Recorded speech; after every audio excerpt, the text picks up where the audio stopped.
चलिए student, good morning, good afternoon, good evening, जब भी आप अपना वीडियो देख रहे हैं। चलिए बेसिकली आज हम वीडियो लेक्चर में कवर करने वाले हैं सर्कल, क्लास 10 सर्कल। क्लियर है? पहले हम क्लास 10 सर्कल में दो थ्योरम है, ठीक है, एक 10.1 एक थ्योरम, एक 10.2 की थ्योरम। तो पहले हम थ्योरम डिस्कस करते हैं, फिर एक्सरसाइज पर आते हैं। तो ये एनसीईआरटी का सॉल्यूशन इसमें होगा। बाकी जो नेक्स्ट वीडियो हमारा आएगा वो आरडी शर्मा हो गया, टाटा मैकग्रेगरी हो गया, बालाजी, इस टाइप के क्वेश्चन कवर किए जाएंगे। ठीक है, तो चलिए बिना टाइम वेस्ट के स्टार्ट करते हैं, आ जाते हैं। ठीक, कुछ नहीं, इंपॉर्टेंट नोटिफिकेशन इसको आगे रखिए। पार्ट ऑफ सर्कल क्या, सेगमेंट क्या, पहले आप देखिए सेगमेंट क्या होता है। सर्कल है ये देखिए आप, सर्कल है। सर्कल को अगर डिवाइड आप कर रहे हैं बाय कॉर्ड के द्वारा डिवाइड कर रहे हैं, उस पार्ट को, ये जो पार्टीशन, इसको क्या बोलते हैं? सेगमेंट बोलते हैं। क्या बोलते हैं? सेगमेंट बोलते हैं। ठीक है, और ये क्या है स्टूडेंट? ये देखिए सर्कल है। सर्कल का ये सेंटर होता है, क्योंकि ये डिस्टेंस क्या होती है? फिक्स होती है भाई। इस सर्कल का सेंटर है, इस फिक्स पॉइंट को, इस पॉइंट को आप फिक्स कर लीजिए, और यहां से अगर आप रोटेट कराएं किसी पार्टिकल को, क्रिएट होगा कि वो क्या होगा? सर्कल होगा। और जो फिक्स ये डिस्टेंस होती है, इसे क्या बोलते हैं? रेडियस बोलते हैं। ये चमका क्या चमका। डायमीटर क्या होता है?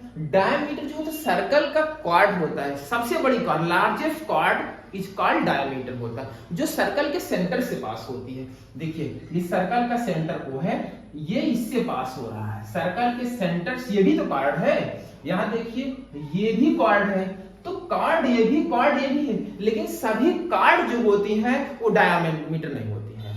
ऑल कॉर्ड्स नॉट डायमीटर, मतलब है जितनी कार्ड भी शायद डायमीटर नहीं होती, बस वही कार्ड को आप डायमीटर बोल सकते हो जो सर्कल के सेंटर से पास होती है। तो क्या है? डायमीटर यहां तक चमक गया होगा। टेंजेंट क्या होता है? टेंजेंट क्या होता है? देख स्टूडेंट, ये आपका एक सर्कल है, ये सर्कल, आपको पता है सर्कल इनफाइनाइट मेनी पॉइंट से मिलकर बना होता है। सर्कल है, ये देखिए इनफाइनाइट मेनी पॉइंट से मिलकर बना होता है। इन पॉइंट को अगर हम मीट कराएंगे तो सर्कल बन जाएगा। तो बोलते हैं सर्कल इनफाइनाइट मेनी पॉइंट से मिलकर बना होता है। तो सर्कल का एक पॉइंट मैं सिलेक्ट करता हूं, यहां सिलेक्ट कर लिया, और बस उसी से पास होती एक लाइन में ड्रा कर देता हूं, जिसका नाम दिया गया, मैथमेटिशियन ने नाम दिया, उसका नाम दिया है टेंजेंट। इसे क्या बोलते हैं? टेंजेंट बोलते हैं। यहां तक चमका। चलिए अब यहां पर तो मैंने डिस्कस कर दिया, कॉर्ड समझ गया। ये सेक्टर क्या होता है? ये सेक्टर क्या होता है? देखिए ये सर्कल, सर्कल का पार्ट, सर्कल का पार्टीशन बाय रेडियाई।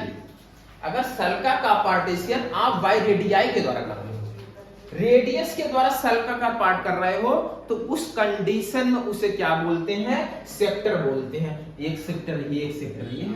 अब बात आती सर दो सेक्टर को क्या इनका अलग से नाम दिया गया है?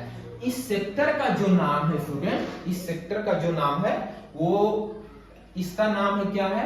इसे बोलते हैं, मैं यहां लिख दूं माइनर सेक्टर। इसका क्या है? Minor sector. इसे क्या बोलते हैं? Minor sector. और यहां पर जो आया है, ये कुछ जो दिखाई दे रहा है, इसे बोलते हैं मेजर सेक्टर। ये क्या है? मेजर सेक्टर है। बात समझ में आई? अच्छा, क्लियर हुआ कि नहीं भाई? सर्कल को जो बड़ा पार्टीशन हुआ है, सर्कल का जो बड़ा पार्टीशन हुआ है, इसे क्या बोलते हैं? जो सर्कल का बड़ा पार्टीशन हो गया, ये बड़ा पार्टीशन, उसे क्या बोलते हैं? मेजर सेक्टर बोलते हैं। क्या बोलते हैं? Major sector. और आर्क क्या होता है? ये देखिए यहां से ये जो ये दिखाई दे रहा है, ये क्या होता है? ये आर्क होती है। क्या होता है? आर्क होता है। इसे क्या बोलते हैं? आर्क बोलते हैं। बात समझ में? यही है, यहां भी किया गया है, ये आर्क, यही चीज यहां रिप्रेजेंट किया गया अलग से। ठीक, सरकमफ्रेंस क्या होता है ये बताओ। यहां से लेकर यहां तक लेंथ को मिला दो, क्या बोलते हैं? सरकमफ्रेंस ऑफ अ सर्कल बोलते हैं। बात समझ में आई? चमका कि नहीं चमका? यहां तक क्लियर हुआ? किसी को कोई डाउट? चलिए, पहले आपने सेगमेंट समझ गया, रेडियस क्लियर हो गया, डायमीटर क्लियर हो गया, टेंजेंट क्लियर हो गया, कॉर्ड क्लियर हो गया, और सेक्टर भी क्लियर हो गया। ठीक है, आर्क भी क्लियर हो गया, और सर्कमफ्रेंस भी क्लियर हो गया। क्लियर है? चलिए आ जाते हैं नेक्स्ट पर। मैंने बताया स्टार्टिंग में इसमें दो थ्योरम आपको पढ़ना है। ये 10.1 की थ्योरम है, इसको क्लियर करना बहुत ही चिल्लर है, बहुत ही चिल्लर, समझ में आ जाएगा। कॉन्सेप्चुअल है। यहाँ पर कहा है the tangent at any point of a circle is perpendicular to the radius through the point of contact. Clear है? the point of contact मतलब ये स्टूडेंट ये सर्कल है, क्लियर है? ये एक सर्कल है, सर्कल ये टेंजेंट हो गई और यहां पर सर्कल का सेंटर क्या है वो एज्यूम कर लीजिए और ये है सर्कल की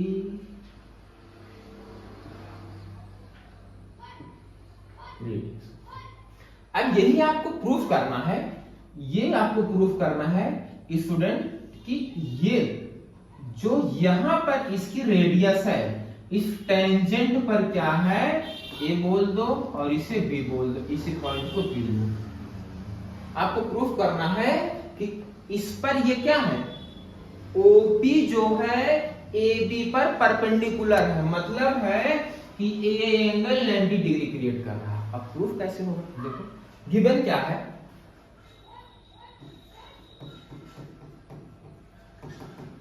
गिवन क्या है, अ सर्कल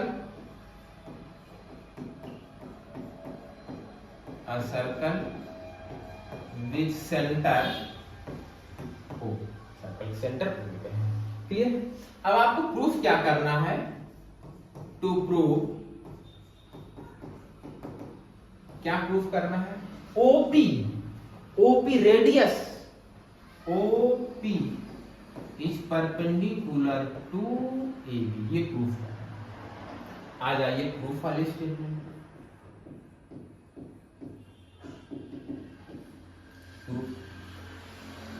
प्रूफ मैं थोड़ा सा कंस्ट्रक्शन कर दूं, क्लियर है? ये इसको ज्वाइन कर, इसका नाम बोल दो M है, ठीक। आप यहां लिख सकते हो कंस्ट्रक्शन, क्लियर है? यहां लिख सकते हो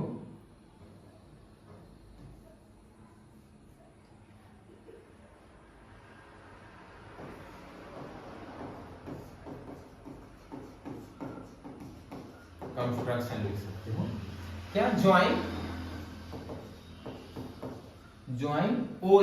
OM को मैंने ज्वाइन किया। अब नहीं लिखेंगे तो भी चलेगा, है ना? आप प्रूफ पर आ जाइए, जो आपको प्रूफ करना है।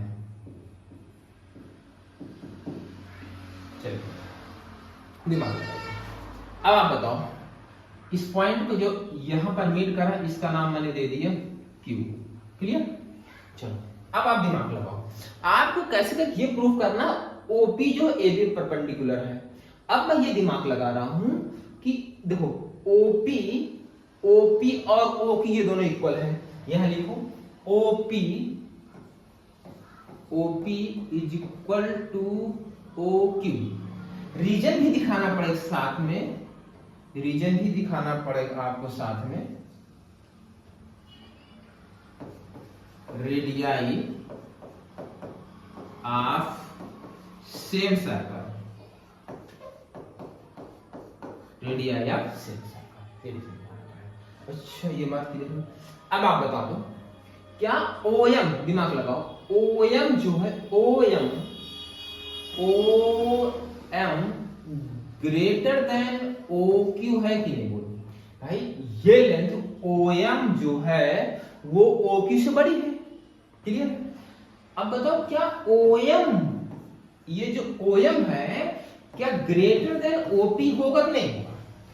यहां मैंने लिखा OP is equal to OQ है, तो यहां OM इस OQ के प्लेस पर क्या लिख सकते हैं OP।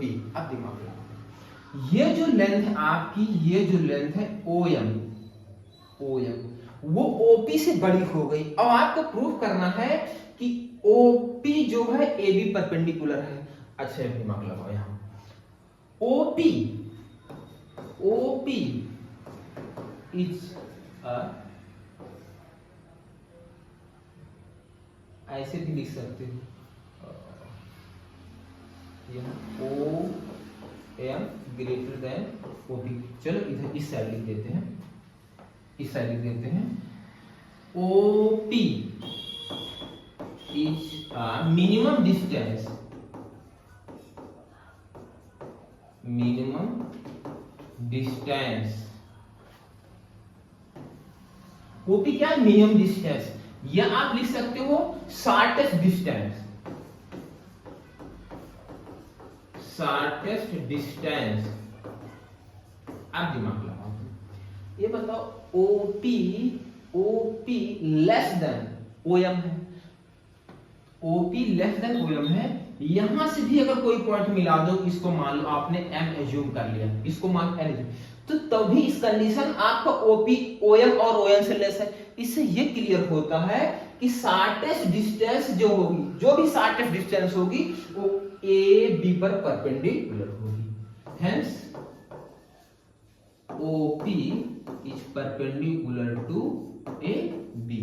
यही प्रूफ कर रहा है भाई, कुछ नहीं तो दिमाग में लगाना है भाई। इसका जो मेन क्वेश्चन का लॉजिक था, मैंने ये लॉजिक लगाया कि भाई मैं ये प्रूफ कर ले जाऊं ओपी जो शॉर्टेस्ट डिस्टेंस है का, इस सर्कल टेंजेंट है, टेंजेंट के किसी भी पॉइंट लो, टेंजेंट यहां आप इस टेंजेंट के कहीं पर कोई पॉइंट ले लो और सर्कल के सेंटर से मिलाओगे, मिला लो, ऐसे लो, मिला लो, सर्कल के सेंटर से मिलाओगे तो 100% श्योर है ओपी जो है इस कंडीशन में शॉर्टेस्ट डिस्टेंस रहेगी, मिनिमम डिस्टेंस रहेगी, और जो मिनिमम डिस्टेंस होगी वो टेंजेंट क्या होगी? परपेंडिकुलर होगी। अरे भाई देखो ना, ये एंगल कितना बन रहा है? 90 डिग्री थोड़ी बन रहा है ना, ये भी 90 डिग्री। तो जब एंगल 90 डिग्री क्रिएट करेगा तो वही शॉर्टेस्ट डिस्टेंस होगी, वही रेडियस होगा। तो इससे ये क्लियर हो गया कि ये एंगल कितना होगा? 90 डिग्री हो गया। ये प्रूफ करना, ये थ्योरम है। क्लियर हुआ? इसका यूज है एक्सरसाइज 10.2। चलो थ्योरम 10.2, ये बहुत इंपॉर्टेंट क्वेश्चन है, ये तो आना ही आना है, ठीक है ना। इस पर 10.2 की एक्सरसाइज में जो भी क्वेश्चन नंबर 1 से लेकर क्वेश्चन नंबर 13 या क्वेश्चन नंबर 12 तक सारा इसका यूज है, इसलिए इसको आप अच्छे से कवर कर लीजिए और बोर्ड एग्जाम में पूछा भी गया है, ठीक। और ये भी चिल्लर है, the length of the tangent drawn from an external point to a circle are equal। Question का मतलब ये स्टूडेंट, यहां पर ये एक सर्कल है, ये आपका एक्सटर्नल पॉइंट है, इस एक्सटर्नल पॉइंट से सर्कल पर क्या बनाई जाती है? टेंजेंट बनाई जाती है। यही आपको प्रूफ करना है कि ये दोनों इक्वल होंगे, और प्रूफ करते हैं। इसको P बोल दो, इसको A और इसको B बोल दो, और सर्कल का सेंटर एज्यूम कर लो क्या है? क्लियर? चलो तो क्या प्रूफ करना है आपको? गिवन है अ सर्कल, गिवन लिख दो, गिवन क्या है? A circle with centre O, PA and PB are tangent,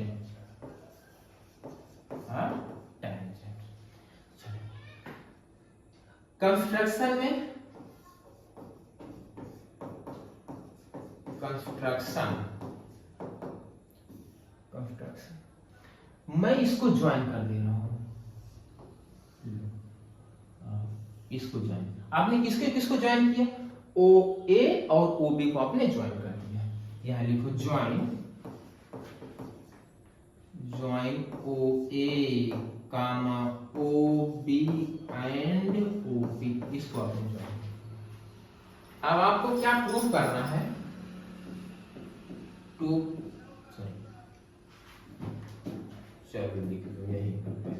proof, क्या प्रूफ करना है? PA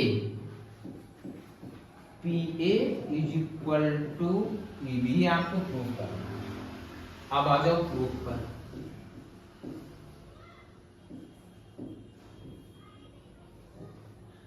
देखो प्रूफ पर आपको ये दोनों प्रूफ करना है कि ये और ये इक्वल है। ये बताओ ये एंगल कितना है? 90 डिग्री होता है। अभी मैंने बताया भाई टेंजेंट और रेडियस क्या होती है? परपेंडिकुलर होती है, और ये एंगल कितना है? 90 डिग्री होता है। तो लिख सकते हो यहां angle OAP OAP is equal to angle OBP। रीजन भी साथ में आपको दिखाना पड़ेगा। रीजन लिख दो OA is perpendicular AP and OB perpendicular PB। Clear? अच्छा, OA is equal to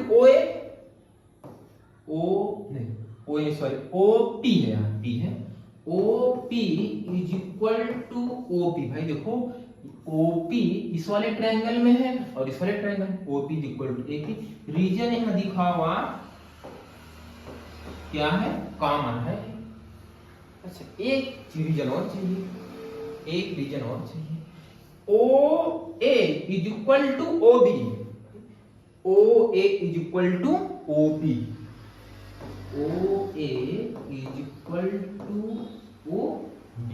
reason में लिखेंगे radii of same circle, radii of same circle, same.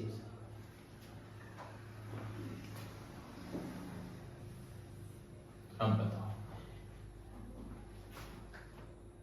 OP is equal to OP common हो गया, O is equal to OB radius है और ये 90 degree.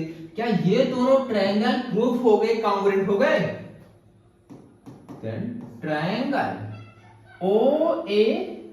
OAP is congruent to triangle OBP। Reason दिखाओ, reason किससे होगा? RHS से होगा, RHS। R for right angle, H for upper, S for side. भाई 90 डिग्री एंगल के सामने वाली साइड क्या होती है? हाइपोटेनस होती, तो हाइपोटेनस हो गया और राइट एंगल होगा और एक साइड होगा। अब यहां बोल सकते हो then AP is equal to BP। यही तो प्रूफ करना था, हेंस प्रूफ। चमका कि नहीं चमका?